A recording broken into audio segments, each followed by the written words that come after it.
4. 2월의 어느 화창한 날 새벽, 마침내 시의 출입문들이 개방되었다. 시민들과 신문, 라디오는 물론이고 도청에서도 공식 성명을 발표해 그날을 축하했다. 그러므로 비록 거기에 완전히 섞여들어 기뻐하지 못한 사람들 중 하나이긴 하지만 서술자에게는 시의 출입문이 개방된 후 전개된 환희의 시간들을 기록하는 일이 남아있다. 밤낮으로 성대한 축하 행사가 마련되었다. 그와 동시에 기차가 역에서 연기를 내뿜기 시작했고 먼 바다에서 항해해온 선박들도 어느새 우리 항구로 뱃머리를 돌렸다. 이런 식으로 이별 때문에 신음하던 모든 사람들에게 그날이 역사적인 재회의 날임이 분명히 드러나고 있었다. 이쯤 되면 그토록 많은 시민들의 마음을 사로잡고 있던 이별의 감정이 어떻게 변했을지는 쉽게 상상할 수 있을 것이다. 낮에 우리 시에 들어온 열차에는 시에서 나간 열차 못지않게 승객이 많았다. 유예기간으로 주어진 2주일 동안 사람들은 그날을 위해 좌석을 예약하고도 마지막 순간에 도청의 결정이 번복되지 않을까 하고 저마다 마음을 졸였다. 시로 들어오는 승객들 중에는 불안감을 완전히 떨치지 못한 사람들도 있었다. 친한 사람들의 소식은 대충 알고 있었지만 다른 사람들 소식이나 시 자체가 어떻게 되었는지는 전혀 몰랐고 또 시가 끔찍하게 변했을 거라고 상상했던 것이다. 그러나 그것은 헤어져 있는 기간 동안 열정이 고갈되지 않은 사람들에게나 해당되는 일이었다. 열정적인 사람들은 사실 고정관념에 사로잡혀 있었다. 그들에게 변한 것은 하나밖에 없었다. 유배 생활을 하는 것 같은 그 몇 달 동안에는 될 수 있으면 빨리 가라고 시간을 떠밀고 싶었고 또 더 빨리 가라고 재촉하고만 싶었는데 도시가 벌써 눈에 보이자 이번에는 반대로 시간이 천천히 흘러가기를 바라고 기차가 멈추려고 브레이크를 걸기 시작하자 시간이 정지하기를 바랐다. 사랑하지 못하고 보낸 잃어버린 세월 때문에 어렴풋하면서도 강렬한 감정이 생겨나 기쁨의 시간은 기다림의 시간보다 2배는 더 천천히 흘러가야 한다는 보상 같은 것을 막연하게나마 요구하게 되었던 것이다. 방에서 기다리는 사람들, 랑베르처럼 플랫폼에서 기다리는 사람들도 마찬가지로 초조함과 혼란에 빠져 있었다. 랑벨의 아내는 벌써 몇 주 전에 소식을 듣고 오늘 이 도시에 도착하기 위해 필요한 절차를 밟아놓았다. 이렇게 관로속에 들어있네요. 페스트가 몇 달 동안 계속되면서 추상이 되어버렸던 사랑이나 애정이 그것들을 지탱해주던 육체적 존재와 맞닥뜨리는 순간을 랑베르는 불안한 마음으로 기다렸던 것이다. 랑베르는 페스트가 유행하던 초기의 자신으로 단숨에 이 도시를 탈출해 사랑하는 사람을 만나러 달려가고자 했던 자신으로 돌아가고 싶었을지도 모른다. 그러나 그것은 더 이상 가능하지 않다는 것을 그는 알고 있었다. 그는 변한 것이다. 페스트는 그의 마음속에 무관심 같은 것을 불러일으켰다. 그는 온 힘을 다해 그것을 부정하려고 애썼지만 그것은 막연한 불안처럼 계속 남아있었다. 어떤 의미에서는 페스트가 너무 갑자기 끝난 것 같아서 그것을 실감할 수 없었다. 행복은 전 속력으로 다가오고 있었고 일은 기대했던 것보다 더 빠르게 진행되었다. 모든 것이 한순간에 복구될 것이고 기쁨은 화상을 입은 것과 같아서 얽매할 틈이 없다는 사실을 랑베르는 깨달았다. 사실 의식하는 정도에 따라 차이는 있었지만 모든 사람들이 랑베르와 마찬가지였다. 그러므로 그 모든 사람들에 대해 이야기할 필요가 있다. 각자 개인적인 삶을 다시 시작하는 그 플랫폼에서 그들은 여전히 공동체 의식을 느끼고 눈짓과 미소를 서로 교환하고 있었다. 그러나 기차에서 뿜어져 나오는 연기를 보자마자 모호하긴 하지만 정신을 못 차리게 만드는 기쁨의 소나기에 휩싸여 유배의 감정은 갑자기 사라져버렸다. 기차가 멈춰서고 이제는 그 모습조차 잊고 있었던 몸들을 서로의 팔이 기쁨에 넘쳐 탐욕스레 휘감던 그 순간 대개 바로 그 플랫폼에서 시작된 기나긴 이별은 순식간에 끝이 났다. 랑베르의 경우 자기를 향해 달려오는 그 모습을 바라볼 시간조차 없었다. 그녀는 벌써 그의 품 안에 뛰어들어와 있었다. 랑베르는 그녀를 품에 가득 껴안은 채 익숙한 머리카락 외에는 아무것도 보이지 않는 그 머리를 꼭 끌어안고 눈물을 흘렸다. 그 눈물이 현재의 행복 때문인지 아니면 너무 오랫동안 억눌러왔던 고통 때문인지는 알 수 없었다. 적어도 그 눈물 때문에 지금 자기 어깨에 파묻혀 있는 얼굴이 자신이 꿈꿔온 얼굴인지 아니면 낯선 여자의 얼굴인지 확인하지 못하는 것은 분명했다. 자신이 의심한 것이 참인지 거짓인지는 조금 있으면 알게 될 것이다. 당장에는 그도 패스트가 오든 가든 사람의 마음은 변하지 않는다고 믿고 있는 것처럼 보이는 그 모든 사람들처럼 행동하고 싶었다. 하나같이 서로를 꼭 껴안고 나머지 세계는 눈을 감고 겉으로는 패스트에 승리한 얼굴로 모든 비참함을 잊어버린 채 그리고 같은 기차를 타고 왔지만 마중 나온 사람이 없는 것을 보고 오랜 기간에 걸친 침묵 때문에 마음속에 이미 생겼던 두려움을 집에 가서 확인해야 하는 사람들은 잊어버린 채 그들은 집으로 돌아갔다. 이제 동반자라고는 무척이나 생생한 자신의 고통밖에 없는 사람들. 그 순간 매달릴 곳은 죽은 사람에 대한 추억밖에 없는 사람들에게는 사정이 완전히 달라서 이별의 슬픔은 최고조에 달했다. 이름도 없는 구덩이에서 아무렇게나 뒹굴고 있는 사람, 녹아내려 잿더미가 되어버린 사람과 함께 기쁨을 모두 잃은 어머니들, 배우자들, 연인들에게 패스트는 여전히 계속되고 있었다. 그러나 그런 고독을 생각해 주는 자가 누가 있겠는가?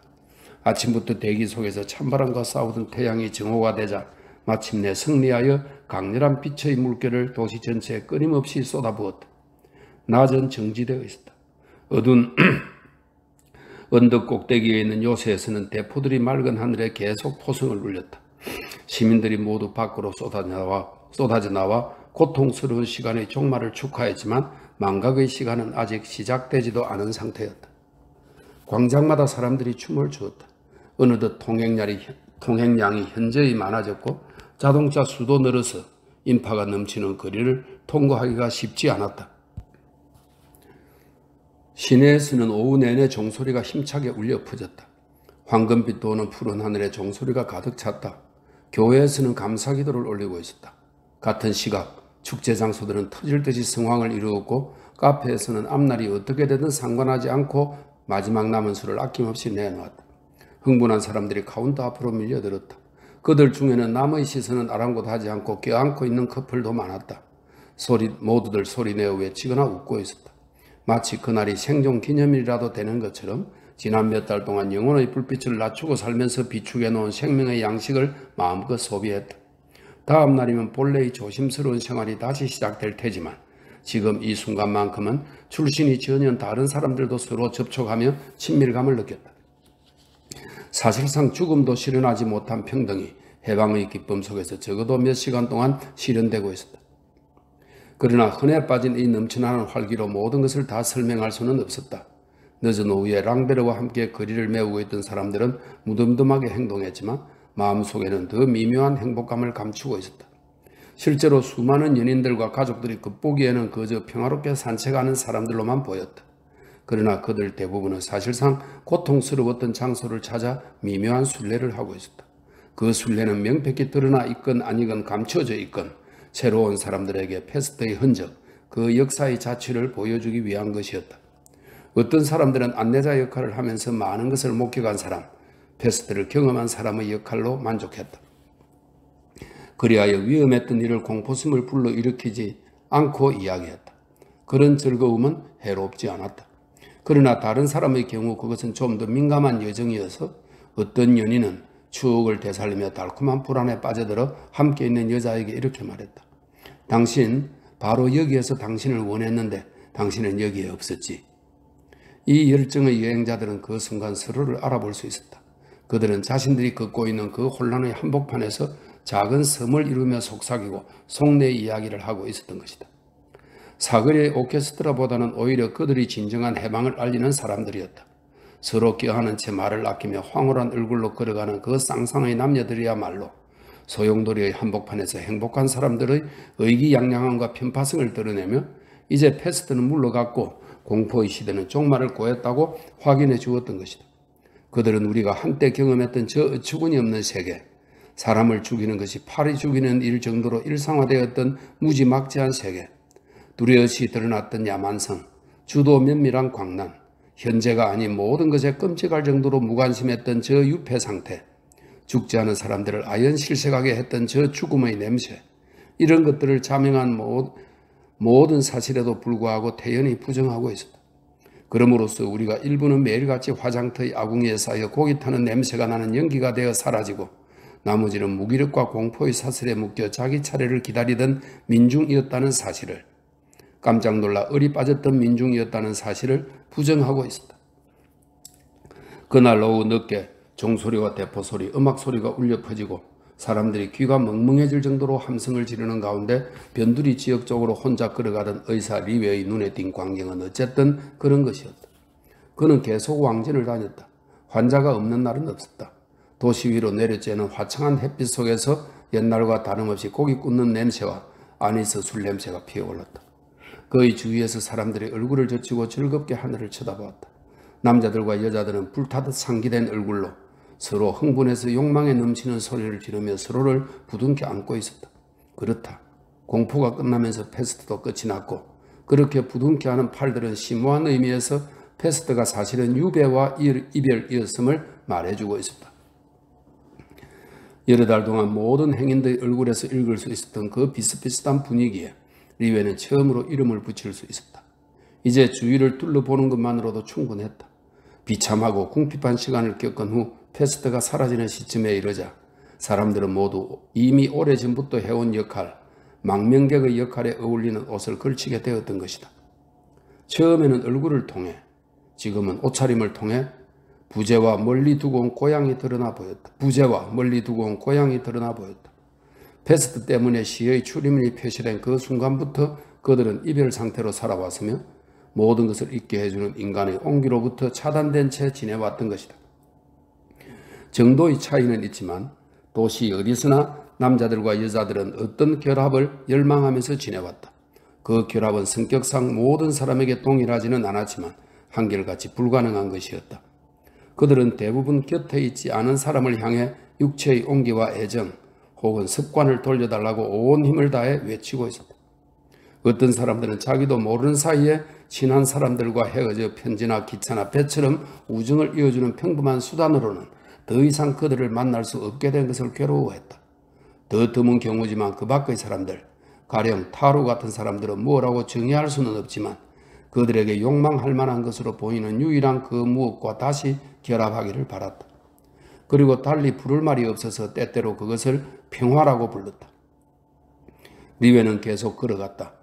앞으로 나아갈수록 자기 주변의 군중은 그 수가 점점 많아지고 더 소란스러워져서 그가 가려고 했던 변두리 지역이 그만큼 더 뒤로 물러나는 것 같았다. 시끄럽게 소리 지르는 커다란 무리에 조금씩 녹아들면서 그도 그 고함 소리를 점점 잘 이해하게 되었다. 그들이 외치는 소리 중 적어도 일부는 리웨 자신의 고함 소리였다. 그렇다.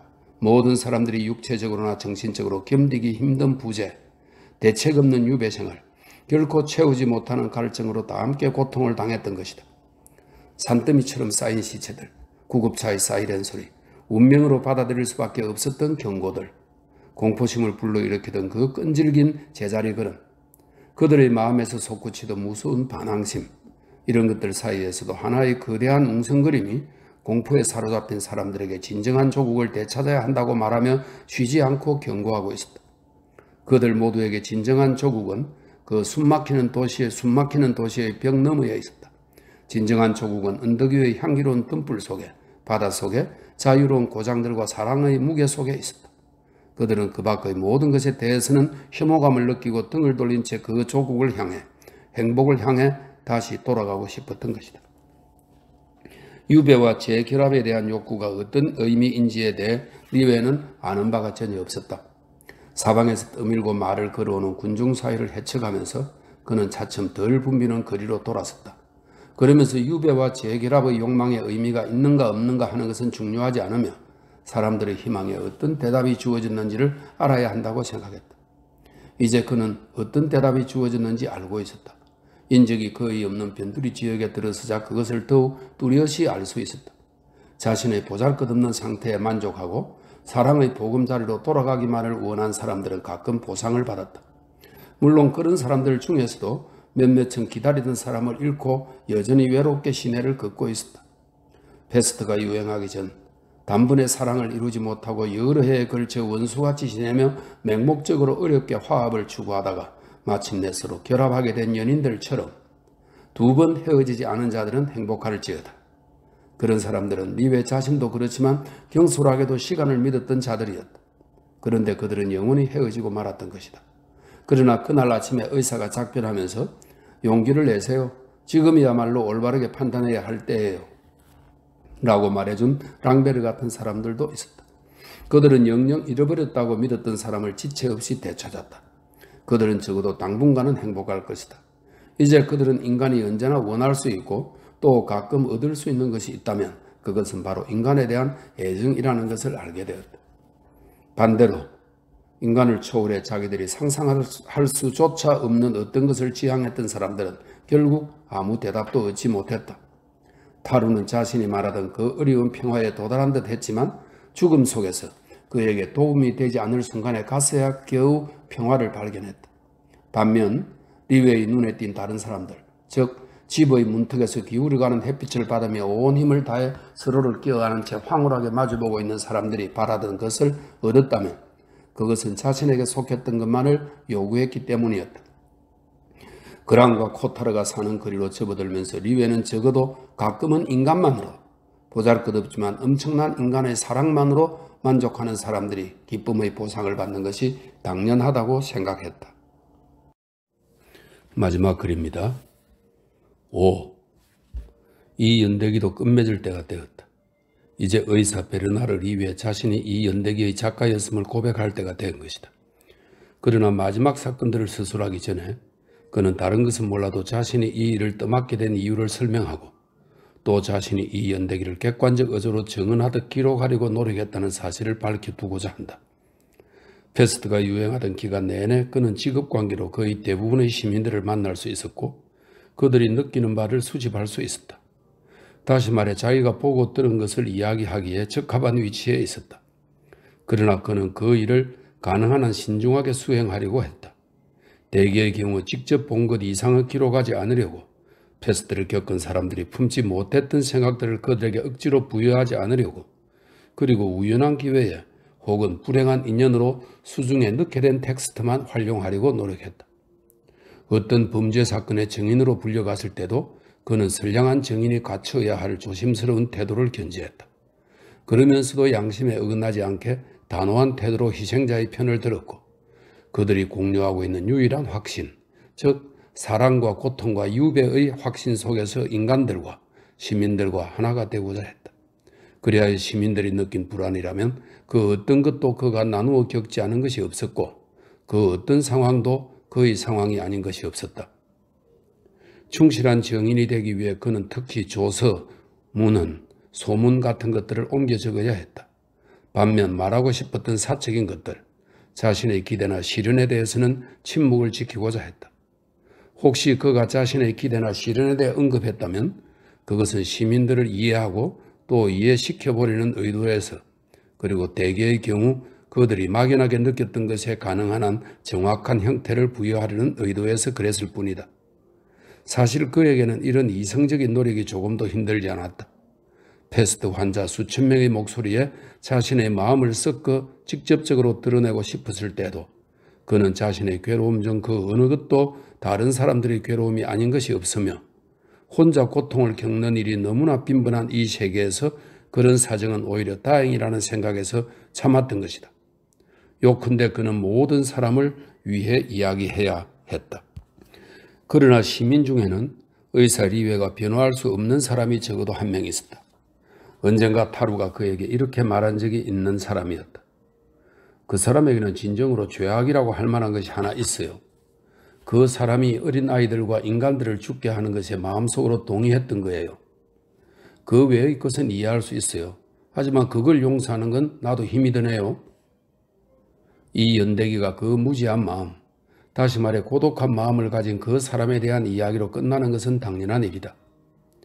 축제 때문에 시끌벅적한 대로를 빠져나와 그랑과 코타르가 사는 골목으로 들어섰을 때 의사 리웨는 경찰이 쳐놓은 바리케이트에 막혀 멈춰 설 수밖에 없었다. 생각도 못했던 일이었다. 멀리서 들려오는 웅성거리는 축제 소리 때문에 그 동네는 조용하게 느껴졌고 조용한 만큼 황량하게 느껴졌다. 그가 신분증을 꺼냈다. 안 됩니다, 선생님. 경찰이 말했다. 어떤 미친놈이 시민들에게 총을 쏘아대고 있어요. 그러니까 여기서 잠깐만 계세요. 도움이 필요할지도 모르니까요. 그때 그랑이 이쪽으로 오는 것이 보였다. 그것 또한 아무것도 모르고 있었다. 경찰이 통행을 막았는데 알고 보니 누가 자기 아파트에서 총을 쏘고 있다는 것이었다. 식어버린 마지막 햇빛을 받아 아파트 정면이 멀리서 노랗게 빛나고 그 주위로 텅 빈 공간이 맞은편 인도에까지 넓게 뻗어 있었다. 차도 한가운데에 떨어진 모자와 더러운 천조각이 뚜렷이 보였다. 저 멀리 길 반대편에도 그들이 맡고 있는 차단선과 나란히 경찰 차단선이 또 하나 쳐져 있고 그 뒤로 동네 사람들이 빨리 오가는 것이 보였다. 잘 살펴보니 경찰들이 아파트 맞은편 건물의 문 앞에 웅크리고 앉아 권총을 겨누고 있었다. 아파트의 거창은 모두 닫혀 있었다. 그러나 3층의 거창 하나가 반쯤 떨어져 나간 것 같았다. 거리에서는 아무 소리도 들리지 않았다. 시내 중심가에서 음악 소리가 띄엄띄엄 들려올 뿐이었다. 어느 순간 아파트 맞은편에 있는 한 건물에서 권총 소리가 2번 울렸고 망가진 거창에서 파편이 튀었다. 그리고 다시 잠잠해졌다. 소란스러운 하루를 보낸 후 멀리서 보게 된 이 광경이 리베에게는 약간 비현실적으로 느껴졌다. 코탈의 방 창문이에요. 갑자기 그랑이 몹시 흥분하며 말했다. 그런데 코탈은 도망갔잖아요. 왜 총을 쏘는 건가요? 리베가 경찰에게 물어보았다. 저놈 주위를 딴 데로 돌리려고 그러는 겁니다. 우린 필요한 장비를 가져올 차를 기다리고 있어요. 아파트 문으로 들어가려고만 하면 쏘아야 되거든요. 경찰 한 명이 총에 맞았습니다. 저 사람은 왜 총을 쏘았는데요? 모르겠습니다. 사람들은 거리에서 즐기느라 첫 번째 총성이 났을 때는 뭐가 뭔지 몰랐고 2번째 총성이 난 다음에 비명소리가 들렸고 부상자도 한 명 생겼습니다. 그래서 모두 도망쳤죠. 미친놈이라니까요. 다시 조용해진 가운데 시간이 더디게 흘러가는 것처럼 느껴졌다. 저쪽 길에서 개 한 마리가 갑자기 튀어나왔는데 리웨도 정말 오랜만에 보는 개였다. 더러운 스페니얼 종으로 지금까지 주인이 숨겨둔 것이 틀림없었다. 그 개가 벽을 따라 종종 걸음으로 달려갔다. 개는 문 근처에서 망설이더니 엉덩이를 땅에 대고 앉더니 몸을 뒤로 벌렁 뒤집고는 벼룩을 핥았다. 경찰들이 개를 부르려고 호루라기를 몇 번 불었다. 그러자 개는 머리를 들고 마음을 먹은 듯 천천히 도로를 건너가 모자 냄새를 맡기 시작했다. 바로 그때 3층에서 또 권총 소리가 울렸다. 개가 얇은 천조각처럼 뒤집혀 네 발을 심하게 버둥대다가 옆으로 쓰러졌다. 옆구리에서 몇 번 길게 경련이 일었다. 맞은편 문에서 5번 대응 사격하는 소리가 울리자 그 창이 또 조각나면서 부서졌다. 그리고 다시 조용해졌다. 태양이 약간 기울면서 그늘이 코타르의 방 창문으로 가까워지기 시작했다. 의사 뒤쪽 거리에서 브레이크 소리가 조용한 신음처럼 울렸다. 저기 왔어, 경찰이 말했다. 경찰들이 밧줄과 사다리, 방수포로 싼 길쭉한 상자 2개를 가지고 뒤쪽에서 나타났다. 그리고 그랑의 아파트 맞은편 건물들 사이에 있는 골목으로 들어갔다. 잠시 후 그 건물들의 문 안쪽에서 보이지는 않지만 어떤 움직임이 느껴졌다. 사람들은 다시 기다렸다. 개는 더 이상 움직이지 않았다. 이제 개는 그 무스름한 액체 속에 잠겨 있었다. 경찰들이 들어간 건물의 창에서 갑자기 기관총이 발사되었다. 사격이 계속되면서 목표물이던 그 거창은 말 그대로 박살이 나고 검은 표면이 드러났지만 리에와 그랑이 있는 곳에서는 아무것도 분간할 수 없었다. 총성이 그치자 좀 더 떨어진 집에서, 다시 말해 다른 각도에서 2번째로 기관총 소리가 났다. 총알이 창틀 안으로 들어갔는지 창문 중 하나에서 벽돌 파편이 튀었다. 동시에 경찰 3명이 길을 건너 아파트 문 안으로 달려들어갔다. 거의 동시에 다른 3명이 또 그곳으로 뛰어들어간 후 기관총 소리가 그쳤다. 사람들은 계속 기다렸다. 먼 곳에서 나는 것처럼 건물 안에서 폭발음이 2번 울렸다. 웅성웅성하는 소리가 크게 나더니 건물에서 셔츠 차림의 자그마한 남자가 계속 소리를 지르며 끌려 나온다기보다는 들려 나오는 것이 보였다. 그 순간 기적처럼 거리의 끝창들이 모두 열리고 창문마다 호기심 어린 사람들로 가득 찼다. 사람들이 집에서 나와 바리케이트 뒤로 몰려들었다. 잠시 후 그 남자는 마침내 땅에 발을 내려놓고 도로 한복판에 서 있는 것이 보였다. 2 팔은 경찰이 뒤쪽에서 붙잡고 있었다. 그가 고함을 질렀다. 경찰 하나가 그에게로 다가가더니 서두르지 않고 주먹으로 힘껏 2번 갈겼다. 코타르군요. 그랑이 중얼거렸다. 미쳤나 봐요. 코타르는 쓰러져 있었다. 땅에 쓰러져 있는 그 몸에 경찰이 다시 한번 힘껏 발길질을 했다. 이윽고 한 무리의 사람들이 분주히 움직이더니 웅성거리며 의사와 그의 나이든 친구 쪽으로 다가왔다. 비키세요. 경찰이 말했다. 그 사람들이 자기 앞을 지나갈 때 리웨는 눈길을 돌렸다. 해가 저물어가는 가운데 그랑과 의사는 자리를 떴다. 그 사건이 마비 상태에 빠져 잠자던 그 동네를 흔들어 깨우기라도 한 것처럼 그 외진 거리도 또다시 기쁨에 차 웅성대는 소리가 넘쳐났다. 그랑은 집 앞에서 의사에게 작별 인사를 했다. 그는 작업을 하러 갈 예정이었다. 집으로 올라가려다가 그가 자안에게 편지를 썼고 그래서 지금은 만족스럽다고 리웨에게 말했다. 그리고 문장을 다시 쓰기 시작했다고 했다. 형용사들을 전부 없앴어요. 그가 짓궂은 미소를 지으며 모자를 벗더니 격식을 갖추어 인사를 했다. 그러나 리웨는 코타르를 생각하고 있었다. 경찰이 주먹으로 코타르의 얼굴을 후려칠 때 나던 묵직한 소리가 해수병 환자의 집으로 가는 동안 계속 그를 따라왔다. 죽은 사람에 대해 생각하는 것보다 죄인에 대해 생각하는 것이 어쩌면 더 괴로운 일인지도 몰랐다. 리웨가 늙은 환자의 집에 도착해보니 하늘은 벌써 어둠에 완전히 잠겨 있었다. 방에서도 자유를 누리는 떠들썩한 소리를 어렴풋하게나마 들을 수 있었다. 노인은 한결같은 기분으로 계속 콩을 옮겨 담고 있었다. 기뻐하는 것도 당연하지, 그가 말했다. 세상을 만들어 가려면 그런 게 다 필요해.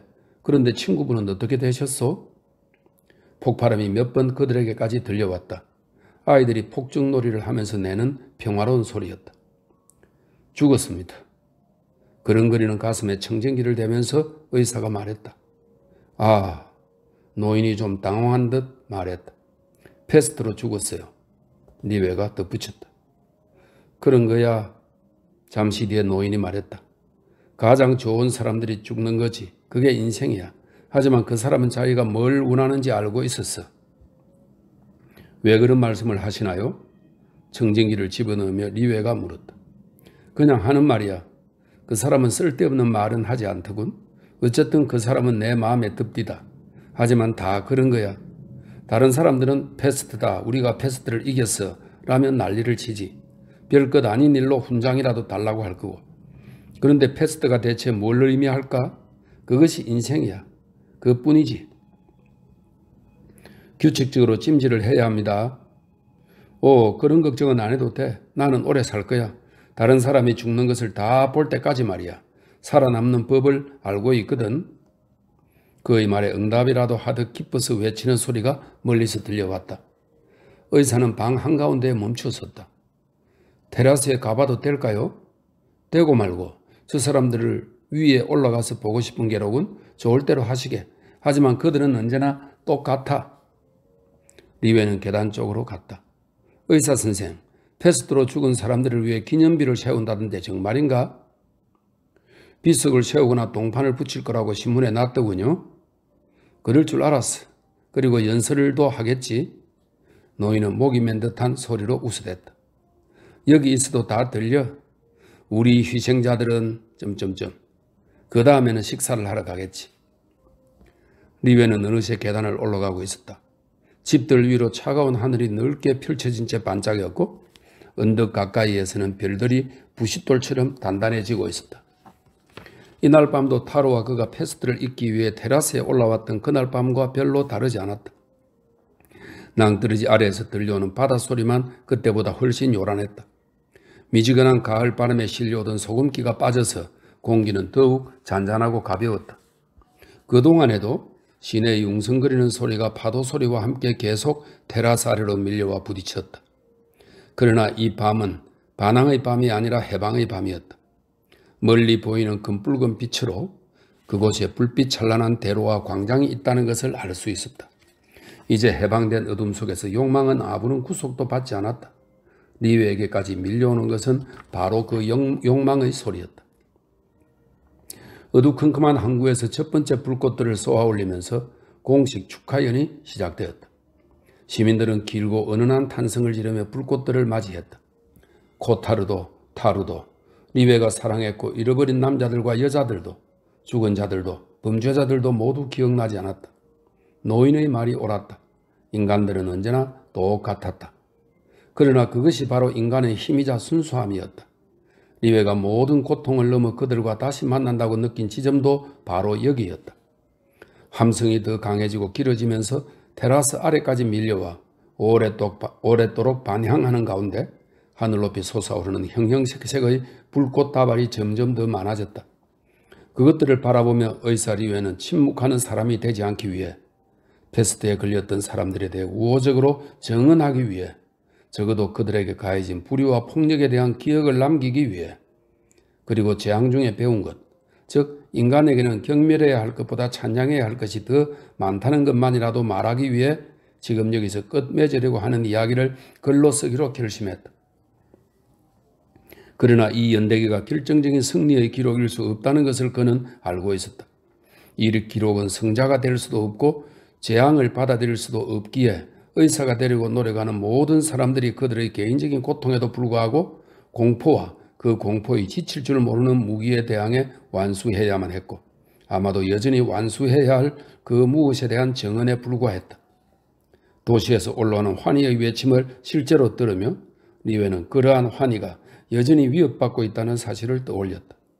기쁨에 젖어 있는 군중은 모르고 있지만 책에서 확인할 수 있는 사실, 즉 패스트균은 결코 죽거나 소멸되지 않으며 수십 년 동안 가구나 내복에 잠복해 있고 방이나 지하실, 트렁크, 손수건, 낡은 서류 속에서 참을성 있게 기다리고 있다는 사실을 그는 알고 있었다. 또한 인간들에게 불행과 교훈을 주기 위해 패스트가 쥐들을 다시 깨우고 그 쥐들을 어느 행복한 도시로 보내 죽게 할 날이 오리라는 사실도 그는 알고 있었다.